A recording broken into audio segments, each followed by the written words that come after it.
I'm Margaret Hulse with Impulse Studio, and I'm here in San Pedro with my friend Michelle Rehbein, who is a therapist and is a huge supporter and advocate of the Love Necklace campaign. And she does so much to give to Hope Haven here on the island. And I thought it would be great for the two of us to sit down and talk about the Love Necklace campaign, her involvement with the campaign, and if you're not familiar, the Love Necklace campaign is a one-for-one giving campaign where anyone who purchases a love necklace, then one is given to a women's shelter either in Dallas, Austin, here in San Pedro, and also in New Orleans. So here we're talking about Hope Haven and how we can give and serve to Hope Haven, and I would like to introduce you to Michelle Rehbein. Hi, how are you doing? Hi, Margaret. I'm so glad to be here to talk about this. I know, it's so nice to be able to see you on the island. We message back and forth a lot when we're in the States, and so it's great to see you here.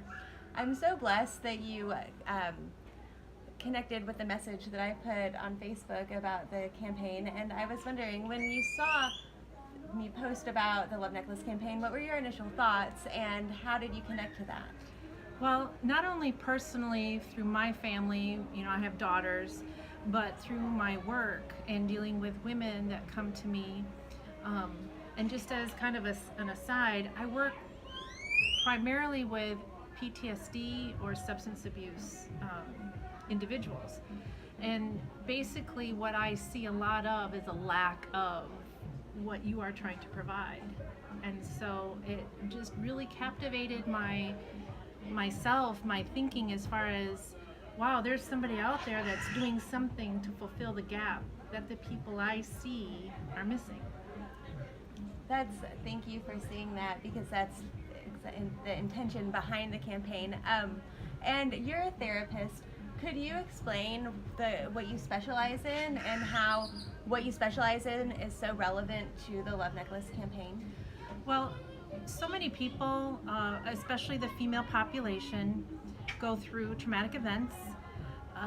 They meet criteria for PTSD, but of course, when you have domestic violence, society tells us it's the woman's fault. They weren't strong enough. They didn't say no. They didn't stand up for themselves. They let it happen. So therefore, they should just deal with it.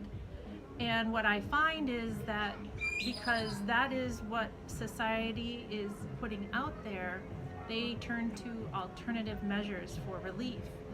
And they're not turning to healthy measures. They're using controlled substances, and they're forming addictions. And so that only attributes to the negativity and the downfall of everything that is contrary to what love is. And in my time with these people that I serve, they tell me very similar stories about how there's just no love for them. They're not loved. There's a lack of love. And in defining what love is for women is so different than how we portray that on social media or out there in the world. Love, I think, for women accounts for the idea that they're accepted, supported, that they have value, and that people cherish and need them in their lives.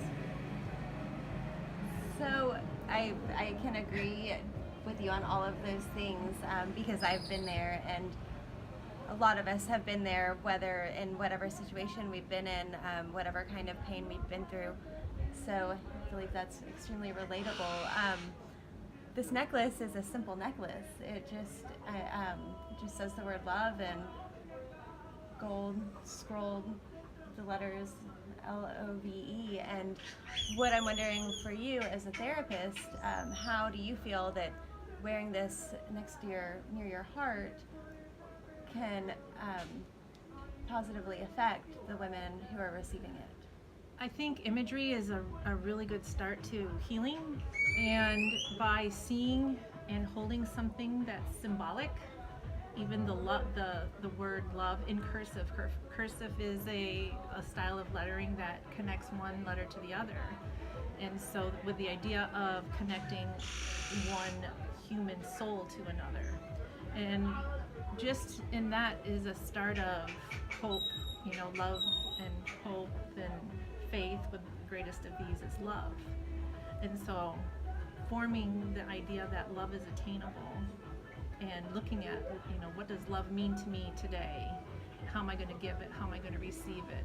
Realizing that the person has the power inside of them regardless of what the world says to them. I didn't mean to interrupt you, but I know there was another question that I was going to ask you before when we talked about these questions. But I'm going to throw you a curveball and ask you, when you wear the necklace, what does it mean to you? It allows me to connect not only to the people that I serve in the community that have PTSD, domestic violence in their life, substance abuse in their life. It helps me understand in raising my own daughter how important love is. And then of course, somebody who has to take drastic measures to remove themselves from their home to go to a shelter and essentially hide themselves from their community because they're fearful of what might happen. Having something to hold and connect to, something that's tactile. I want somebody to know they're loved. It's like a hug. Do you think that when people see you wear it, that it sends a message to them also? People definitely recognize it, and they definitely say, "Oh, what is that necklace about?" And they always ask, "What's it about?" Oh, that's wonderful. It's not just, "I like your necklace." What's your necklace about? So it gives me the chance to say, "Well," and I give them the story of the Love Necklace campaign.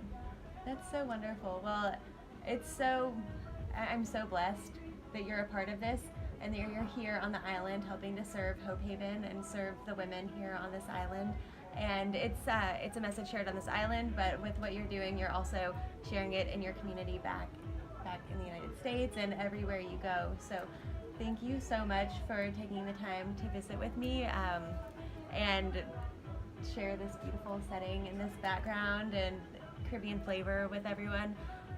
This message is something that is universal. It's intended to be universal, and I'm so glad that you're a part of it.